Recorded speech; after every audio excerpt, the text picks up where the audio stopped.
Need A&P up here.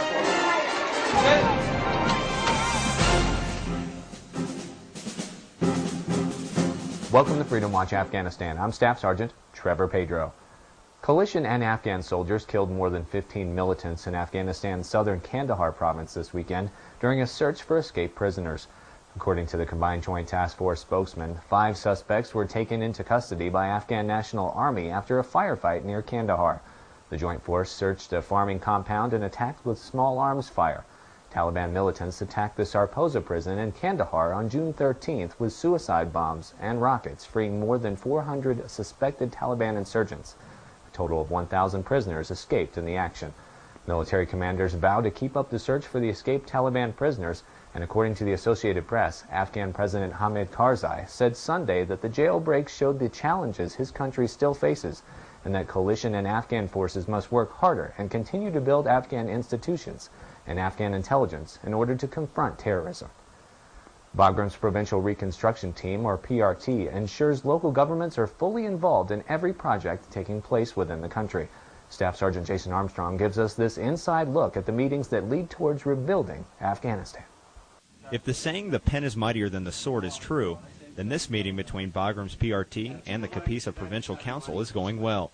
People's pens were busy taking notes as ideas and discussion went back and forth. Today we thought it was extremely productive. We discussed information and culture and helping to get the Provincial Council airtime, essentially, both in the printed press as well as on the television and radio. They have not had the opportunity to do that as frequently as we would have liked over the past year.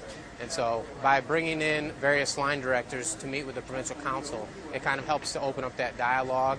For the PRT representatives, it was a time to listen and take in from the people. We've taken a lot of their ideas and we've moved forward on them.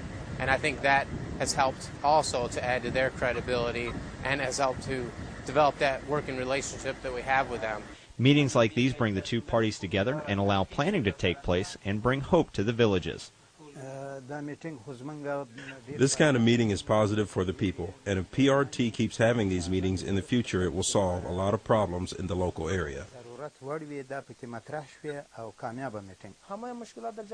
We've had 30 years of fighting here in Afghanistan, and it has hurt our economy.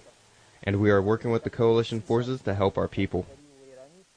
The Provincial Council meetings take place once a week and alternate locations between local villages and on Bagram to support the development of a working relationship. Staff Sergeant Jason Armstrong, Kapisa Province, Afghanistan. With all the attention being paid to the war in Iraq, many times headlines from Afghanistan get pushed aside. Senior Airman Rob Joswiak tells us why a visit from NBC's top anchor was aimed to change that before sudden tragedy. What started out as an unpublicized trip to Afghanistan for NBC Nightly News and managing editor Brian Williams ended in a fallen comrade ceremony of sorts. Mr. Williams and his crew flew into Kabul in the middle of last week to cover the war, this country, and the long road to recovery for its people. From convoying around Kabul to flying out to forward operating bases and even interviewing a few generals, for Mr. Williams, it's about showing what service members are doing to help put Afghanistan where it needs to be. Everyone in uniform I meet, every story I pick up, every hometown, I mean, that all adds to something. I'm very proud of our coverage of these dual ongoing wars and military issues to a mostly civilian nation in a non-draft period in our history. But as the week wrapped up and the crew prepared for the live Friday night newscast, their focus changed. Word came late that night that longtime NBC political analyst and Washington, D.C. bureau chief Tim Russert had passed away of a sudden heart attack.